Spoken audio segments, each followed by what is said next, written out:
नमस्कार, मैं विवेक पांडे और आप देख रहे हैं द लोकनीति। आज बात करते हैं मध्य प्रदेश की दो बड़ी खबरों से और मेरे साथ मौजूद है मेरे सहयोगी हेमंत कुशवाहा जी। कल हेमंत जी हमारे साथ जब यहाँ बैठे थे तो बहुत लोगों के मैसेज आए, सवाल आए, कुछ लोगों ने मुझे पर्सनल भी मैसेज भेजा कि हेमंत जी के जवाब उनको बड़े अच्छे लगे, बड़े निष्पक्षी जवाब देते हैं। तो आज हेमंत जी के साथ मेरे सवाल हैं महंत ज्योतिरादित्य सिंधिया को लेकर।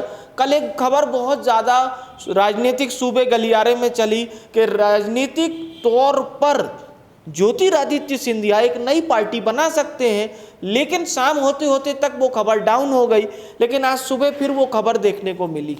तो ज्योतिरादित्य सिंधिया अगर नई राजनीतिक पार्टी बना देंगे तो इसके क्या मायने निकाले जाएंगे मध्य प्रदेश की अभी की राजनीति में? देखिए, नई पार्टी कोई बड़ी पार्टी से टूटकर अगर बनती है तो एकदम से वो परफॉर्म नहीं कर पाती है। जैसे कि पूर्व में हम उमा भारती ने भी एक पार्टी बनाई थी, लेकिन जितने भी चुनाव लड़े सब जगह उनकी जमानत जब्त हुई और जो नेता उनके साथ गए उनका पॉलिटिकल कैरियर भी खतरे में लगभग आ ही गया था। अंततः फिर उन्होंने माफ़ी मांगी और वापस भाजपा में मर्ज हुई। तो उसी प्रकार कोई अति उत्सुक कार्यकर्ता इस प्रकार की बातें कर देते हैं कि भैया हमारा नेता परेशान है, ऐसा है वैसा है, तो अलग पार्टी बना ले। और कार्यकर्ता तो इस तरह की चीज़ें करते ही हैं कि भाई अपने नेता को बार बार जो है बताने की कोशिश करना, ये जताने की कोशिश करना कि आप आगे बढ़िए, हम आपके साथ हैं, आप आगे बढ़िए, हम आपके साथ हैं। तो ये सारी चीज़ें भी एक इसको समझना पड़ेगा। ये एक क्रोनोलॉजी की तरह है और इसी तरह के कालानुक्रम, इसी तरह के घटनाक्रम आपको अधिकतर तब देखने को क्यों मिलते हैं जब पार्टी के नेता एक दूसरे के ऊपर टिप्पणी करते हैं। इस चीज़ को सोचने और समझने की ज़रूरत है।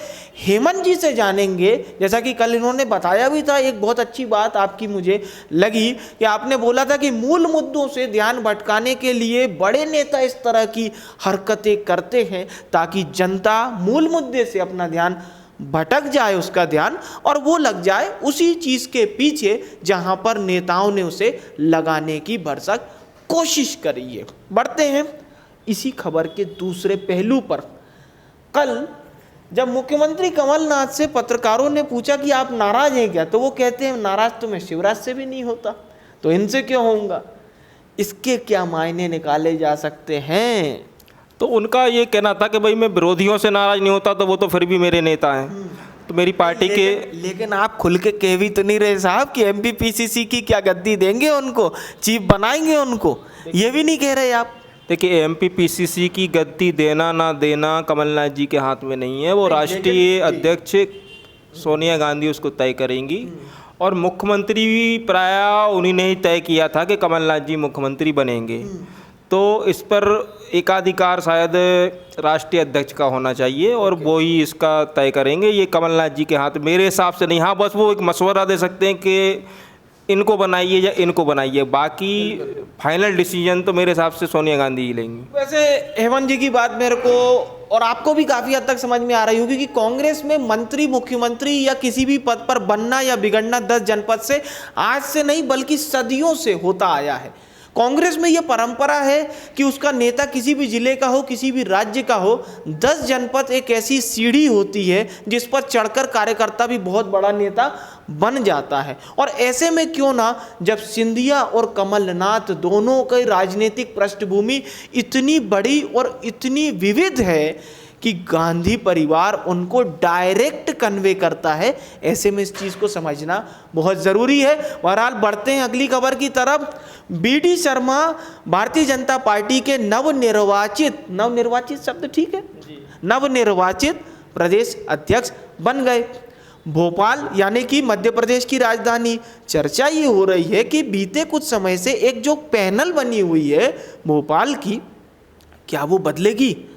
इसको लेकर इनसे चर्चा करते हैं, क्योंकि लोकल की खबर पर इनसे अच्छा ओपिनियन हमें कोई नहीं दे पाएगा। तो जो अभी वीरानी हैं, क्या नाम है उनका, प्रकाश वीरानी जिला अध्यक्ष हैं। इनसे पहले सुरेंद्र नाथ सिंह थे मम्मा, उनसे पहले आलोक शर्मा थे यानी कि वर्तमान महापौर। तो मैं स्टडी कर रहा था और ये देख रहा था कि आलोक शर्मा से सुरेंद्र नाथ सिंह से प्रकाश वीरानी तक 3 जिला अध्यक्ष हो गए, लेकिन टीम जस की तस है। और इस दौरान कई प्रदेश अध्यक्ष भी चेंज हुए, पर टीम चेंज क्यों नहीं हो पा रही? भोपाल की टीम क्यों नहीं चेंज हो पा रही है? देखिए 12 साल तक शिवराज सिंह चौहान इस प्रदेश के मुख्यमंत्री रहे और संगठन में जो भी नेता कार्यकर्ता रहे वो शिवराज सिंह चौहान के ही पदस्थ हैं। जैसा कि चुनाव हारने के बाद आरएसएस और बीजेपी का आत्ममंथन जो हुआ था उसमें क्लियर कहा गया था कि माई का लाल जो शब्द है ये हमारी पार्टी को ले डूबा। तो माई का लाल शब्द किसके लिए? रघुनंदन शर्मा ने तो काफी खुल के स्वीकार किया था। तो रघुनंदन शर्मा सवर्ण जाति से आते हैं और शिवराज सिंह चौहान पिछड़ी जाति से आते हैं।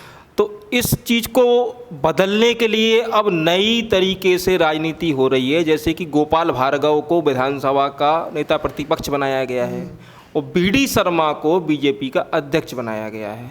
जो सवर्ण वर्ग जो इनसे रूठा हुआ था, जो माई के लाल शब्द पे रूठा हुआ था, वो शब्द से अब क्षतिपूर्ति के लिए एक ये मतलब एक तरह से हेमंत जी की अगर मान के चलें तो ये डैमेज कंट्रोल है। ये डैमेज कंट्रोल है, बिल्कुल डैमेज कंट्रोल है। और जो सपाक्स का जो विरोध हुए जगह जगह, जिससे इनको 20 से 25 सीटों पर नुकसान ही भुगतना पड़ा, इसको बिल्कुल अब इसको।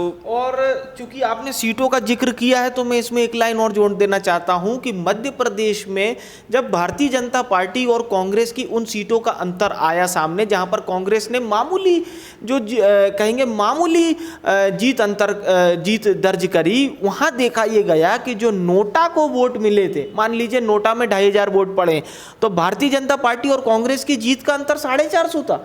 यानी नोटा भारी पड़ गया आपकी जीत के अंतर से। तो ये हमें समझना बड़ा जरूरी हो जाता है ऐसे में कि भारतीय जनता पार्टी अब जिस पॉलिसी पे जा रही है, जहां बीडी शर्मा ब्राह्मण हैं और गोपाल भार्गव ब्राह्मण हैं, मतलब आपके नेता प्रतिपक्ष और आपके प्रदेश अध्यक्ष, तो अब आप शिवराज सिंह चौहान के उस माई के लाल वाले बयान से दूर अपने आप को करने की पुरजोर कोशिश कर रहे हैं। इससे क्या राजनीतिक समीकरण बदलेंगे और निकाय चुनाव में कितना फायदा मिल सकता है भारतीय जनता पार्टी को, इसको लेकर क्या कहती है आपकी स्टडी? देखिए, जो इतिहास रहा है वो ये रहा है कि जिस पार्टी की सत्ता प्रदेश में होती है उसी पार्टी के ज़्यादातर नगर निकाय और नगर पालिकाओं और नगर निगमों में सरकारें बनती हैं। जैसे छत्तीसगढ़ का उदाहरण ले लीजिए, छत्तीसगढ़ में सरकार बदली, सारे नगर निगमों में कांग्रेस का कब्जा है। ठीक उसी प्रकार कांग्रेस मध्य प्रदेश में भी यही चाहेगी कि हाँ, जितने भी नगर निगम, 16 नगर निगम है शायद हमारे इधर, उधर पर हमारे नगर निगम अध्यक्ष बैठे। लेकिन बीजेपी भी चाहेगी कि उस 15 साल से सत्ता है तो कुछ ना कुछ ऐसा गुणा भाग किया जाए, सवर्ण नाराज हैं तो सवर्णों को साधा जाए, पिछड़े नाराज हैं तो पिछड़ों को साधा जाए। तो ये सब राजनीतिक उठापटक है, ये चल रही है। लेकिन मेरा ये मानना है कि जिसकी सत्ता जिस प्रदेश में होती है, नगर निगमों पर, नगर निकायों पर उन पर उनका कब्जा होता है। इसमें मैं एक चीज़ और जोड़ना चाह रहा हूँ कि कांग्रेस ने तो अब जो है कैबिनेट में फैसला पलट दिया, सन 98 का अपनी ही सरकार का फैसला पलट दिया, जिसमें महापौर का चुनाव जो है अब जनता द्वारा नहीं होगा, अब पार्षद मिलकर महापौर का चुनाव करेंगे और नगर निगम अध्यक्ष का चुनाव होगा। यानी कि इसको किस वे में लिया जाए? क्या मुख्यमंत्री कमलनाथ को इस बात का अंदेशा था कि भारतीय जनता पार्टी को अगर महापौर का इलेक्टिव प्रत्याशी उनका अगर होता है वहाँ पे तो उसे फायदा होगा और हमें नुकसान? क्योंकि महापौर जो पद है वो बीजेपी का यहाँ पे लगातार बना हुआ आ रहा है, तो वैसे ही वो लोकप्रिय चेहरा है और वो अपने आप में एक वजनदारी रखता है। अगर वो चुनाव में खड़ा होगा तो ऑटोमेटिकली लोग उसको जानते हैं कि पहले से महापौर है। और इसमें दूसरी चीज़ ये भी तो मुख्यमंत्री कमलनाथ को लोकसभा चुनाव के परिणाम भी तो बार बार याद आ रहे होंगे। देखिए, लोकसभा चुनाव के मुद्दे और नगर निगम, लेकिन ये इंडिविजुअल सीट की बात होती है। हाँ, इंडिविजुअल सीट की बात बता रहा हूँ। जैसे कि अभी आप की टीम और लोकनीति की टीम पार्षदों के गली गली वो कर रही है, तो उसमें आप देख रहे हैं कि जनता बहुत रुष्ट है। जो वर्तमान पार्षद हैं उनसे जनता बहुत रुष्ट है क्योंकि वो काम ही नहीं हो रहे हैं। अगर उस मुद्दे पे अगर चुनाव होते हैं तो मेरे हिसाब से तो बीजेपी का सुपड़ा साफ होना चाहिए। अच्छा, क्योंकि अगर मूल मुद्दों पे चुनाव होते हैं तो मूल मुद्दों पे चुनाव होते हैं तो बीजेपी का सुपड़ा साफ होना चाहिए। जैसे कि ये कहाँ की बात बता रहे हैं आप, सिर्फ भोपाल की कि प्रदेश के अन्य जिलों की भी? सभी जगह पे यही हाल है। क्योंकि मैं भोपाल की बात बता देता हूँ। जैसे आपने नर्मदा जी का जल, आपने एक योजना चलाई, लेकिन आपने बनी बनाई पक्की सड़कें खोद दी और उनको सही करने के नाम पे केवल एक पैच वर्क कर दिया गया है। आप जहाँ जहाँ भोपाल के अंदर जाएंगे, जहाँ जहाँ नर्मदा लाइन बिछाई गई है, वो जगह आपको अलग ही दिखेगी कि ये भैया ये देखो खुदाई हुई थी यहाँ पर और ये देखिए ये नाला सा बन गया है। तो इस तरीके की वैसे ही सकरी सड़कें हैं और सकरी सड़कों में 2.5-3 फीट की एक लाइन डली हुई है, तो पानी भर रहा है, कहीं उखड़ रहा है। तो ये समस्याएं भोपाल में सभी जगह पे हैं, प्राय सभी जगह पर हैं। भोपाल में 2-4 सड़कें ऐसी होंगी जो अच्छी दिखती होंगी, बाकी सब जगह बुरे हाल हैं। चलिए बहुत बढ़िया। तो बात चालू हुई थी बीडी शर्मा से और नगरीय निकाय तक पहुंचे और ये महारत हासिल है हमारे हेमंत जी को कि एक मैटर में कैसे ज़्यादा से ज़्यादा चीज़ें आप तक पहुंचाई जा सके। बहरहाल हेमंत जी जिस क्लिप की बात कर रहे थे, जिस सीरीज़ की, उसका नाम है गली गली की पड़ताल द लोकनीति के साथ, जैसे आप YouTube पर भी प्लेलिस्ट हमने बनाई है, उसमें जाकर देख सकते हैं। हमारे साथी पत्रकार सोनू कुमार, शैल मिश्रा, गौतम कुमार और अवनीश सिंह बाकायदा वार्ड जाते हैं और वार्ड की जो परेशानियां हैं भोपाल की, उसे आप तक पहुंचाते हैं। लेकिन आज जो हमने स्टडी करी उसमें ये पाया कि बीडी शर्मा डैमेज कंट्रोल बनाने के लिए लाए गए हैं। दूसरा, ज्योतिरादित्य सिंधिया इतना जल्दी नई पार्टी नहीं बनाएंगे। नई पार्टी बनाने का क्या दंश झेलना पड़ता है, ये इन्होंने भाजपा जो बनाई थी उमा भारती ने, उसको लेकर भी बताया। और नगरीय निकाय चुनाव को लेकर भी, जो हमारा आज का विषय नहीं था लेकिन बनते बनते बन गया, उसको लेकर हेमंत जी का कहना है कि अगर नगरीय निकाय चुनाव मूल मुद्दे पे होता है तो भारतीय जनता पार्टी को इसका नुकसान उठाना पड़ेगा। बहरहाल जाते जाते हमारे दर्शकों के लिए कुछ विशेष अगर आप कहना चाह रहे हो तो?